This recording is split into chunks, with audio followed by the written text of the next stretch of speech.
Ooh. Y'all see the new camera, man? Look, hopefully no more lag. Hopefully straight better quality all the way through, man. And with that being said, we back with some new videos, man.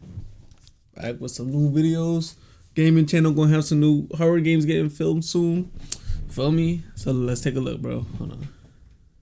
All right, let's take a look. So you see we got working for content creators is basically a scam by Omeezy. Now me, bro, I still don't got YouTube Premium, bro. So I'm gonna go ahead. Are you sure your tax expert is right for you? I don't know. So we just gonna Pusha Icy is the dumbest rapper. We gonna watch that next, cause we gotta know what's going on, bro. We gotta know what's going on for real. Feel me? What y'all drinking today, bro? I got me some orange juice, man. Guides your brainwaves into an... I started working for Nina last year, and since then, she's gone from one of the fastest growing streamers on the platform to one of the most hated. If you thought for any reason she might be playing a character or is faking any dramatic acts for clicks on stream, I'm here to tell you that it's so much worse than you can imagine behind the scenes. What the f are you doing? Hold the stream like this. No, walk. I'm gonna show you how to do it. Walk. Oh, sorry. Oh my gosh. A lot of these creators, they're not good people. They're not people who want to help you. I don't care how willy-nilly or how nice they come across the camera. A lot of these people, it's a business. Who is this guy? And they're only out for themselves. It's not and Omeezy? their brands and their image. Yeah, that's not Omeezy. I think in like who is that? 2018, the term creator economy was coined, meaning that there was now enough money into the space that people were having to hire editors and thumbnail makers and all these other things as a support system in order to make the content go. But I'm gonna keep it 100% with you. Behind the scenes, content creator economy, the employees, the staff, is mostly a Wild West situation. Most of these people are young people employing their friends, family members, or some Discord mod to do some sort of big project with them. And then one day they blow up and the stakes raise, but that doesn't mean anybody knows a lick about any sort of professionalism. There's been this pattern that I'm seeing recently of streamers, content creators, TikTokers, or whoever getting ousted and doing insane things behind closed doors to the people that help support them in their journeys and endeavors. And though it is not always the case, content creators can be some of the worst people to work with. If you're new to the channel, please hit the subscribe button. My editor is begging for at least one day off. The only way that can happen is if we get more subscriptions, more views, more eyeballs on the platform, so that, maybe one day we can... Man, come on, bro. Come on. Pattern that I'm seeing. But I think we have to understand the foundation of what's going on and how we even got here to really understand the madness that we see today. Most content creators didn't start off as business owners. They were people who most likely consumed social media and wanted to attempt it. Maybe not even in the hopes that they would become some sort of big or famous person, but truly, this is just what everybody's doing. There's no team, there's no responsibility, there's no structure, but now there's editors, there's thumbnail makers, there's people who write scripts. I'm solo. There's agents. People are starting to rely Obviously on this income that is built off the back of one person, maybe two people if there's like a group channel type situation. And this is where things fall apart. The content, the views, the audience, the eyes grow, but the professionalism never really does. Recently, content creator OneCloud9 got called out by his ex-editor Alex. Now, because I do have / had a relationship with both parties involved, this is a very, very interesting topic. With that being said, I feel like I can really be unbiased in this situation as Alex drops a video, OneCloud's ex-editor, detailing about how he initially started working with this content creator who was his friend IRL under this handshake agreement. Here's where I first should have realized that I should have had a contract, because mind you, we did all of this work despite making so much money and gaining so much views off of it and all of these videos doing so well. I was doing all this under the table, he didn't give me a contract to sign or nothing like that. So to be paid, there wasn't a system for me to be paid. You'll ask him to be paid and then he'll just ignore you for 12 hours or a day. Mind you, people that work for Cloud, since he's a business, people have to pay their bills and rent and all these other things because this is their job. And Cloud will purposely drag his feet to not pay people because it's an ego thing. Just because he knows he can and he feels good knowing that people asking him for money, you know what I mean? And he'll either ignore you or be like, I got you, or he'll be like, I got to get the money situated. But you'll see him go live on Twitch and just start laughing, frolicking, or you'll see him on Instagram just chilling or playing the game. But he won't pay you until he feels he's ready to pay you. He goes in depth and detail about how he had to chase payments, and after falling out with OneCloud over some trips to Miami and stuff like that, he decided that once it was time to work back with him after OneCloud reached out, that it was time to get on contract. He couldn't agree on the terms of the contract with the manager, and then ultimately the relationship ends pretty messy, if I do say so myself. Now, the reason why this matters is because you'll notice throughout the video that content creators aren't structured people. For the most part, these are kids, like young adults who have just started into this lane. Some of them don't have jobs, have never had jobs. If they do have some sort of job, it's something in fast food or retail on a small scale, and then they jump into the content creation lane. They don't know anything about business. They don't know anything about taxes, lawyers, contracts, direct deposit. I got a little background behind my work. These things or how to set up these things. And for the most part, a lot of these things are expensive. And an talk about contracts and stuff. Yeah, like I don't have a contract, so a lot of bro. these situations that I'm going to talk about down in the comment section, I know people are going to say, well, if they just did this from a structure perspective, put this system in place, that system in place, the third and the fourth. It's not that simple. And ultimately, the reason why OneCloud's situation with his editor failed is because it was a no structure environment that ended with a failed structure. How many times do I say structure? Somebody put a structure counter down below. OneCloud 9 responds to all of these allegations, giving heavy. Thank you for making this video. I've edited for many content creators and have countless scam stories with creators like B-Lou, DDG's brother Dub. They think they're better than everybody because they got a big following. Bro, y'all here editing people's videos, not getting paid by a big name. I do want to cover both videos in length, so I'll probably do that tonight on stream on YouTube. Please, if you're watching this video, tap the button, click into the stream.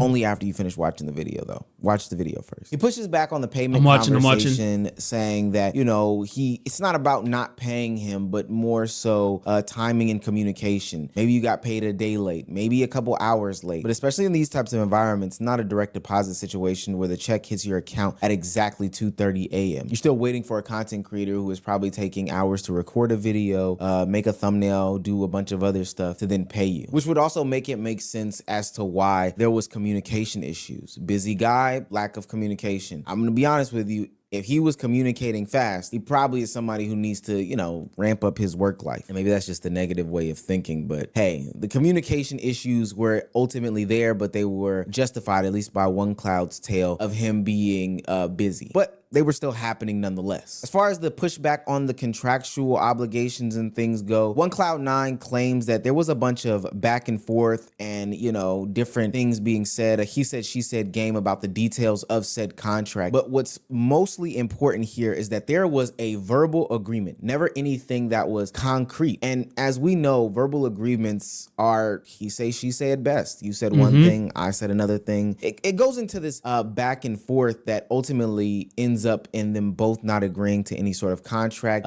paying the amount of money owed, and then just ending ties with each other, ultimately ending a friendship as well. But this is probably the importance of putting something down on paper, making sure that everybody is aware of what's going on at all times. Now, the reason why this situation matters is because even though both sides explained the situation as best as possible, there's some core issues that are still there, which we'll see are continuous themes across content creators. There's no contract from the start. There's slow communication. There's verbal agreements that I'm gonna get my charger real quick. Muddying of the waters in the relationship dynamic, friends turning into business associates, which we know doesn't always work out the best. And there's just a lack of professionalism from the top to bottom. Hell, even in their attempts of being more professional, I do feel as though it was hard to start the professional arc if the structure wasn't there from the beginning. So it's not just about who's right and who's wrong. I'll get into that on the stream, but it's more so about how fragile these working relationships are. That's why your parents put you in sports or in clubs. When you have teenagers with no real professional background or no real structure, things are bound to fall apart. Now, for what it's worth, I feel like this was probably the most tame instance of videos that I've seen about content creators having issues with their employees. The Nina my cat's about to sleep on my bed. Is one that took the cake for me, and it really exposed how nasty the content creator economy can really be. Nina would appear on Juicy's Could Have Been Love shortly after this era,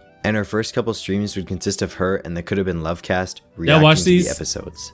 I would end up posting the first reaction, and it would immediately start taking off.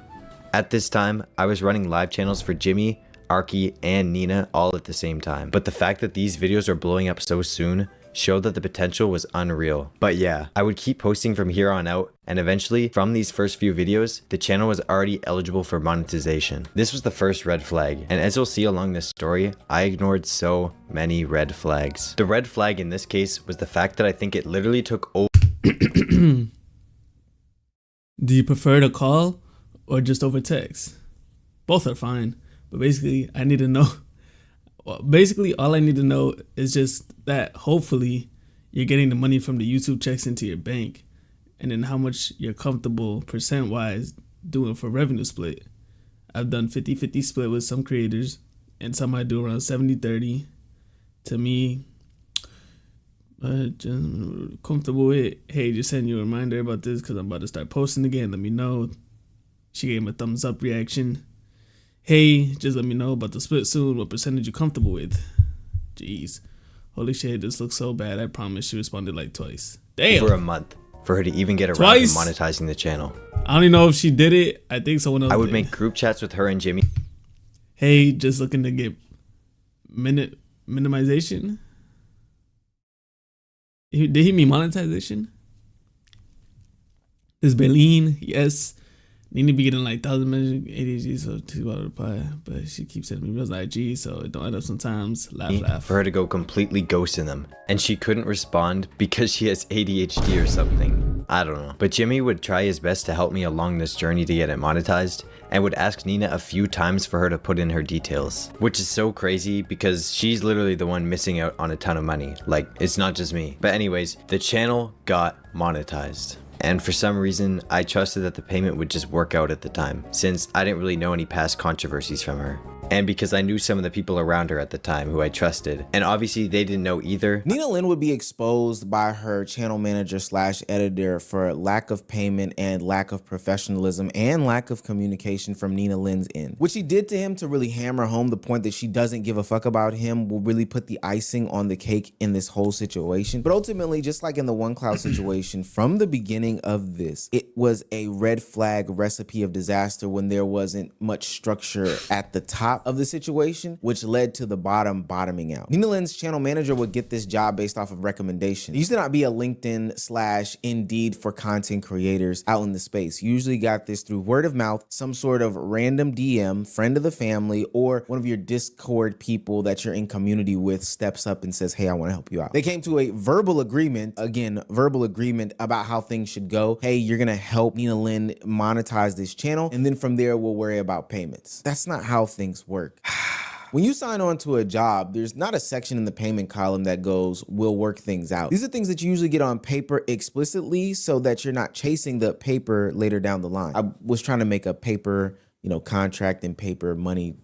Getting kind of bad at this. But so the work gets done, the channel gets monetized, and the communication, if there was any at the beginning, goes ghost, radio silent. And how Nina Lynn is responding to all this makes her look even worse than anybody imaginable. I would also talk to Nina at TwitchCon and ask her to check her phone and respond to her texts about me asking her to pay me. And I would show the clip, but low-key it's too cringe to watch back. I think someone got like a 20-30K like banger tweet on my head about the confrontation, but thankfully it got taken down. And I would actually go up to her again a few days later at Silky's party because she was still airing my texts. She ended up telling me some bullshit excuse about like she was talking with an agency or something and would sort it out within a few days, but since then I've never gotten a text. I just get like a thumbs up on my message, which I don't understand why you wouldn't just respond at that point. But yeah, it was pretty much safe to say that I was done working for her after this. Damn, at least OneCloud was responding to the text, Nina. It might have been late, but you just dubbing the man. Oh, I'm kidding. Worse than the OneCloud 9 situation, Nina Lynn ghosts this man IRL. But she was just ignoring him her and asks her about, any sorts of payments or anything like that. She invalidates him by basically ignoring him, not saying anything, giving him the who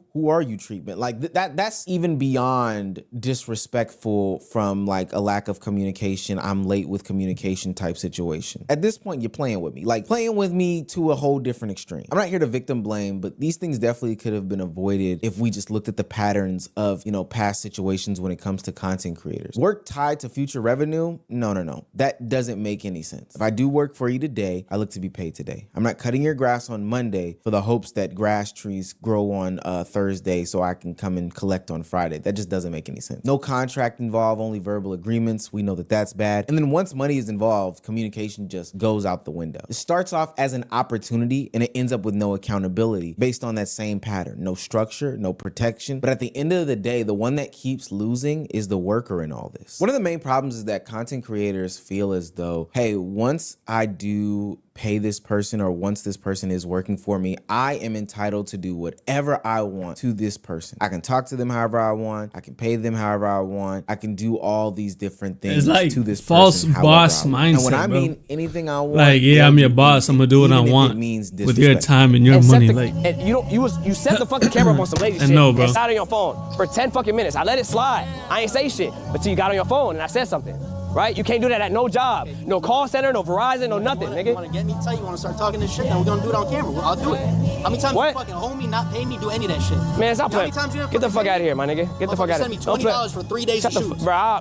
He's talking to his cameraman, but I thought he was like setting the example of what just happened. Bro, he's actually talking to his cameraman like this. Hold on, that's crazy. Hold on. Cameraman about to cook. Do anything, even if cameraman about to cook. And you set the fucking camera up on some lazy shit and sat on your phone for 10 fucking minutes. I let it slide. I ain't say shit until you got on your phone and I said something. Right? You can't do that at no job. No call center, no Verizon, no nothing, nigga. You wanna get me tight, you wanna start talking this shit, then we're gonna do it on camera. I'll do it. How many times you fucking hold me, not pay me, do any of that shit? Man, stop playing. Get the fuck out of here, my nigga. Get the fuck out of here. Send me $20 for 3 days of shoots. Bro, I'll knock you the fuck out, my nigga. Stop playing with me. Stop playing with me, bro. What the fuck are you doing? Hold this stream like this. I've seen this clip before, bro. I think I seen it on like Instagram Reels, bro. This was bro. Stop playing with me, bro. What the fuck are you doing? Hold this stream like this. No, walk. I'm gonna show you how to do it. Walk, nigga. Walk. Oh, sorry. I'm paying this nigga damn near $200. You better get right. He held the stream for 30 minutes. What the fuck is we doing? I get the idea of not being satisfied with your work that you're getting from an employee. Trust me, I've been there, done that, and bought the t-shirt. Ankle, this it's not about you. It's not about you right now. I'm satisfied with your work. You do a great job. I would never do Hold on, my leg at you. That's why he's the GOAT! The GOAT! But the idea of trying to publicly embarrass the employee that you have hired just doesn't sit right with me. This right here is the ego problem. This right here is a situation in which content creators should be held fully accountable for their egotistical and narcissistic manners. Just because you pay somebody doesn't mean you have the right to do whatever, whenever you want to. In Dean the Great's case, he's probably not even factoring in that, you know, I'm on stream for 6 straight hours. I should probably give my camera person a break to, I don't know, check their phone every once in a while, go to the bathroom, eat some food, etc. Like a human being. He has the nerve to even go about saying those things when you've only paid this man $20. You haven't been paying this person. Get the fuck out of here. In the situation with Samia, I mean, just train him. I don't even understand how this is such an issue. Later on, I find out that it is her brother in question, and she just grabbed him up to be a camera person. He'd only been doing the job for a little while, but I don't understand why you expect him to know everything to be a master level camera person. And I mean, to be honest, if that's her brother talking to him like that, she's probably like, that's probably like her like low-key like seriously, a serious tone, but trolling. Like she probably didn't really care all that much, but she probably just like, you know what I'm saying? Like, you know, you talking shit to your homie and like you sound serious and you like, y'all both sound serious. It's probably just something like that. It probably wasn't even that deep for her. Or so, cool, he's messing up. But that doesn't mean that you publicly embarrass him like this in the mall. Now, I get it. Content creators have a lot of pressure on them. Ultimately, something that was supposed to be fun and games has been built into something that is serious and almost like an empire. People are relying on you and depending on you to, you know, pay them and support their lifestyle via the work that they're doing for you. And that can be tough. Granted, you do get to experience the high highs and the good months. You know, you get to roll around in that good euphoric experience. But when there's low months, when there's slow months, and even when there's months where you're not making any money, you still have to support the people who are there helping you on a day-to-day basis. So I get it. You can be testy. You can give some demands that may be a little bit too much to the average person. But that does not mean that you get to disrespect somebody who is doing a job for you. He doesn't have to say it, but he's testing me. Say it. He doesn't have to say it. Like, it could be just bygones. It's like, I'm a bitch. Oh! They didn't didn't think I was gonna do it. So how do you feel now? I feel good. I feel even. So you're gonna buy me a new computer. That's 4K. He's gonna break it on purpose. I'm not gonna break it. It's there. How did this even start? Because I know I didn't call you a bitch. Yeah, gang, I don't know how to justify that. In no What did way, I shape, even form, or just see? fashion Is it reasonable to throw a milkshake or some sort of drink at somebody, let alone somebody who is doing a job for you? Now, maybe their dynamic calls for it. I can't imagine one that really does. Editor man, come on now. If this is the relationship dynamic, let's change that. But Keneal Joseph totally steps out of bounds here, and it's all because this editor was taking too long on uploading a video. What happens is that these people leverage these relationships that they have. They say that they're friends, their family. That's some shit you cut off. You don't stay no business with that, no friends with that person, or you cut that off. Ultimately, because there's a power dynamic and imbalance that is involved. The reality is that there's no accountability, no boundaries, no professionalism in the space. As creators get bigger and bigger and teams build out more and more, from the beginning, there needs to be some sort of standard set, contracts, payment systems, something bigger than just a handshake agreement. They are scaling on the side of the back end as far as, people on their team, but they're not scaling with structure. So ultimately it will topple. But what often happens at times is that these kids are running themselves ragged with no sorts of structure, no systems in place. Hell, I'm gonna put you guys on some game here. Sometimes these creators don't even have bank accounts. They're just running around, putting money in this person's account, that person's account, still using Cash App, still using Chime, respectfully to those that use Chime. Maybe they started an LLC, but they aren't separating their business finances from their personal finances. And now you run into a situation where the delayed payments, poor organization, and worst of it all, streamers and content creators not paying for people who do work for events for them. I know some of y'all remember me being on Rakai's stream when he had the boxing match, and me and Lori have fought, and then Magic have fought as well. Does Rakai really have a neck tattoo? Or is this like a fake tattoo? Is that shit real? That shit has to be fake, right? That shit don't even look like it. It looks like he just like drew on his neck. Can't even see the tattoo for real. Well, guess what? We didn't get our the hoodie. Fucking money. I didn't get paid for winning, and I feel some type of way about that. It is 11/31, December 31st, 2025, and going into the new year, Rakai, I want y'all to send me my money. That's all I want. Whoever is on Rakai's team, y'all need to send us our money. I could take the cam off so niggas don't see you rapping and shit. No, you understand it. You okay, I'm listening. Money down. Yeah. Okay. Okay. Crazy, man. So you gotta put money down. Wait, explain to me. I'm trying to understand what you're saying. You understand everything else I've been talking about the whole day. Okay, so you saying niggas gotta break bread with the stream for you to rap? Nah, you gonna bust the screen down.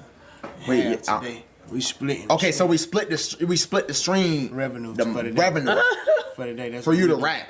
Yeah. The core problem is that content creators are scaling faster than the systems that are being put into place. And part of me says that I don't blame them, because one day you might be making silly little internet videos, silly little commentary videos, silly little 2K videos or whatever to an audience of maybe 30 people, to overnight or over the course of weeks, maybe a few months, hundreds of thousands of people, let alone millions of people for some of these content creators watching your stuff. You're getting flooded with money. Oh no, he's on my bed still. I thought he just snuck out. And there's no real time or structure in place to school you on what to do. Hell, even somebody like me who knows better, I still haven't done my taxes for this year. I'm gonna get it done.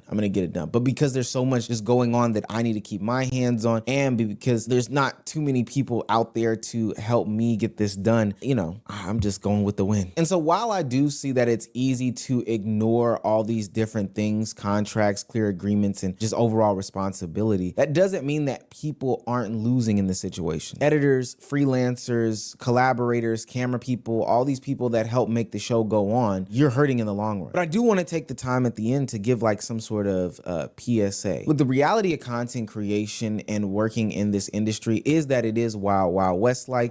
There's a lot of handshake agreements and a bunch of promises. Promises that videos will be delivered on time, promises that payments will come through, promises that there will be money in the account, that we won't get demonetized, basically the world will continue to go around. There's unstable income. There's no guarantees. I could literally stop uploading videos tomorrow and every member of my team would have to find some sort of job, and vice versa. The people that are on my team could just quit tomorrow, but I still need to put out a video because we're still unemployed. And there's really no protection outside of a he say, she say hit piece video, which ultimately people will move on from. There's no guarantees that you'll be protected in court or anything like that. That's just not how this works. And for the most part, everybody in this situation is young and inexperienced. Most people have no clue about starting up a business or managing. That's true though. Like half these people is all young, bro. And way over half actually. Life before stepping into the lane of content creation, it'll make you a more well-rounded person holistically, and maybe you can avoid at least some of these. So I think we're content good, creation right? is no longer small. It involves real people.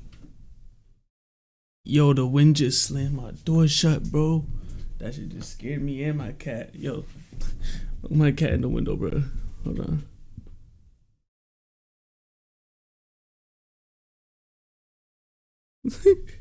My cat jumped up in that window fast as hell, bro. This wind's powerful today, bro.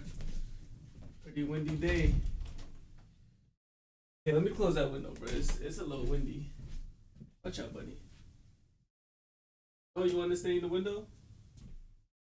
All right. Hold on. Let me get some air circulation there. Hold on.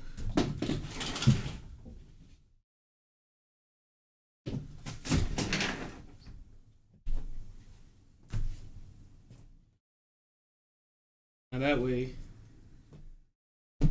that way, the air's not going straight to the door. But look, y'all, looks like that's the end of that video. Hope y'all enjoying the new webcam though. I'm gonna play around with it, probably get a new lens, get a wider view. But yeah, man, I'll catch you on the next one.